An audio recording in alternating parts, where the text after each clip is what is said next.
Semut penjahit dari savana di padang savana Afrika yang luas dan membara, hiduplah seekor semut kecil bernama Zanda.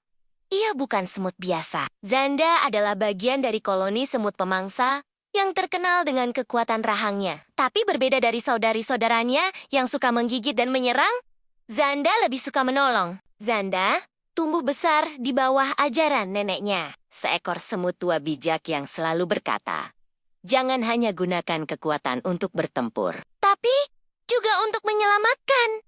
Zanda pun tumbuh dengan rasa empati yang besar, selalu memperhatikan Huen-Huen di savana gajah yang kakinya terluka karena jeratan pemburu, zebra yang tergores duri, atau anak impala yang jatuh dan terluka. Suatu hari, saat mentari baru naik, terdengar suara jeritan kesakitan dari balik semak. Seekor cita muda bernama Luma tergeletak lemas. Kakinya sobek lebar akibat perkelahian dengan musang madu. Darah mengucur deras. Ia meringis, ketakutan, dan tak tahu harus berbuat apa. Zanda yang kebetulan sedang mengumpulkan embun pagi, segera mendekat. "Luma, apa yang terjadi padamu?" seru Zanda.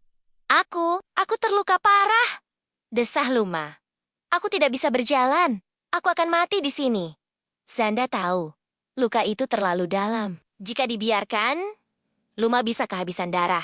Ia berpikir keras, mengingat semua ajaran neneknya. Dan tiba-tiba, ide brilian muncul. "Aku akan menjahit lukamu," kata Zanda. "Mantap, menjahit?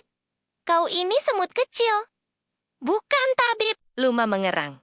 "Tapi rahangku tajam dan kuat, dan aku tahu bagaimana menahannya seperti penjepit." Zanda lalu memanggil beberapa temannya simet-simet kecil yang setia dan cepat. Mereka membawa air, daun antiseptik dari tumbuhan pahit, dan mulai bekerja. Dengan sangat hati-hati, Zanda menggunakan rahangnya seperti jarum jahit. Ia menyatukan tepi luka Luma dan menggigitnya dengan presisi. Begitu tepi luka menempel, rahang semut tetap menjepit di tempat itu. Lalu tubuh semut itu dilepaskan dari tubuhnya oleh rekan-rekannya, meninggalkan rahang yang masih mencengkeram seperti staples alami. 1, 2, 3, hingga seluruh luka tertutup rapat seperti dijahit oleh benang tak kasat mata. Luma menahan sakitnya, tapi ia kagum. "Kau seperti tabib dari langit, Zanda," katanya sambil meneteskan air mata. Zanda hanya tersenyum. "Aku hanya semut yang ingin menolong. Sekecil apapun kita tetap bisa menyelamatkan yang besar." Berhari-hari Luma dirawat oleh Zanda dan kawanan semutnya.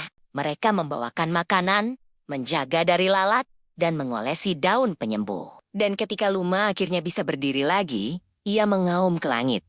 "Aku akan bercerita tentangmu ke seluruh savana, tentang Zanda, si penjahit luka." Sejak hari itu, Zanda dan koloni semutnya dikenal sebagai semut penjahit, sang penyelamat luka. Banyak hewan datang ke tempat tinggal mereka untuk meminta pertolongan. Mereka tak lagi dianggap semut biasa, tapi tabib kecil dari bumi, yang mampu menyatukan luka dan menghidupkan kembali harapan. Dukung channel kita ya. Dongeng Hikmah Nusantara.